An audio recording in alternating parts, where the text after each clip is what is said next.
Hey, I'm Sam from Barn2, and in this video, I'll show you how our Document Library Pro plugin can be used to protect your WordPress documents using the built-in access control features. Now, it is important to note that these protection features only come with the advanced plan of our plugin. If you're using the Essentials version of the plugin and you need to upgrade, you can do so in your account area on barn2.com. So whether you're looking to make a completely private document library, a member-only resource hub, or you want to offer different levels of access to different people, then this video will have you covered. We'll look at the 3 ways that you can protect your entire document library. Then I'll show you how those same options can be used to protect categories and even individual documents. So assuming you have the plugin already installed on your site, let's go ahead and protect your entire library. You can start by visiting the access control page in the Documents section of your WordPress admin. Then from here, you can see my document library is currently set to public. Let's change that and make it protected.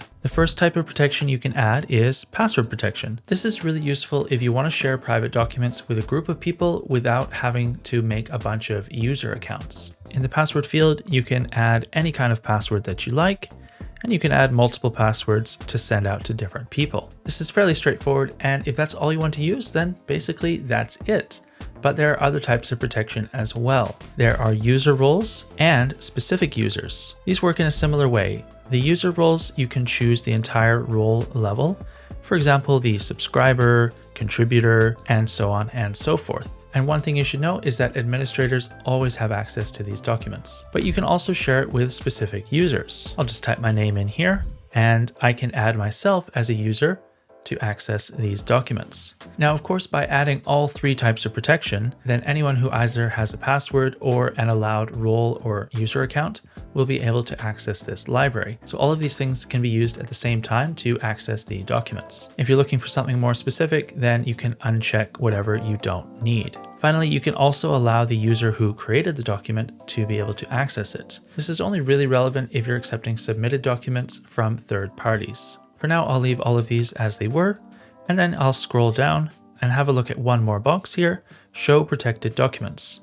So do you want to show these protected categories and documents in the public areas of your site? Now, all of the actual links to access the documents will still remain private and behind the password. But do you want the titles and other bits of information to be visible publicly or not? That's what this box is asking. I'm going to leave this unchecked, scroll down, and click on Save Changes. Now, before we look at the login form options, I'll quickly show you how to protect individual categories. So you go to your document categories section, and in here we can go to, for example, the finance category, click on Edit.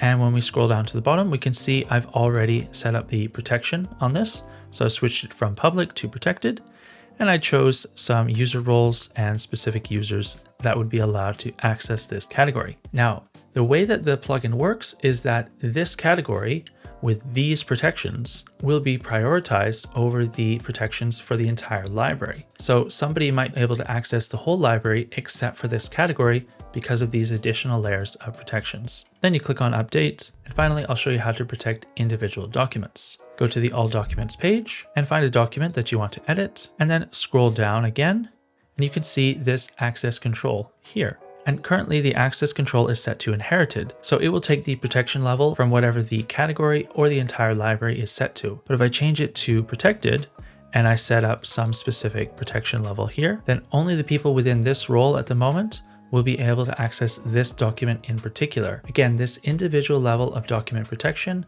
will supersede any protection from the category or the entire library level. Then of course you would hit publish and save those changes. Let's head back to the documents access control page and scroll down to the login form. Now, if you've set up protection on your document library, then anyone who tries to access those documents or categories will be met with a login page. You can further edit this login page or add new login pages by using the Doc Library login shortcode. There are more options for this available on our knowledge base, and you can find a link to this page in the description below.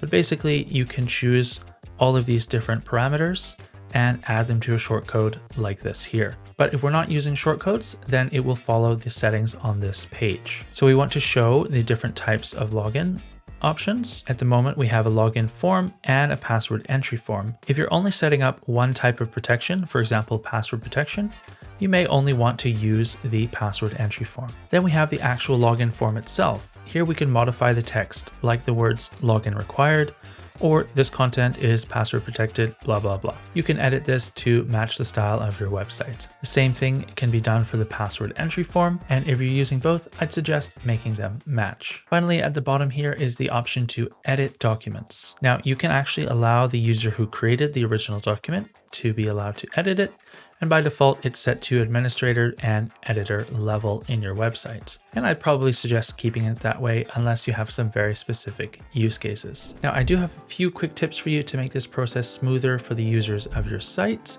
First of all, you should plan the structure of your library. So plan out your categories, which ones are going to be protected, which ones are going to be public, and add all your documents appropriately. Then you should definitely test all of your different levels of protection and try to view them from the perspective of a user.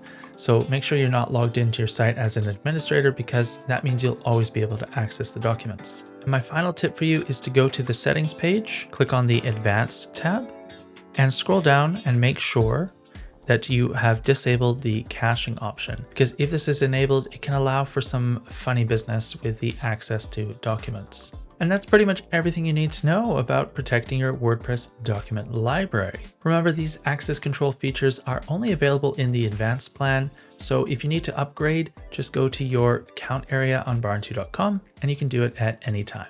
Here's a link to the plugin, and our knowledge base is also linked below. If you like this video, I think you'll also like this one.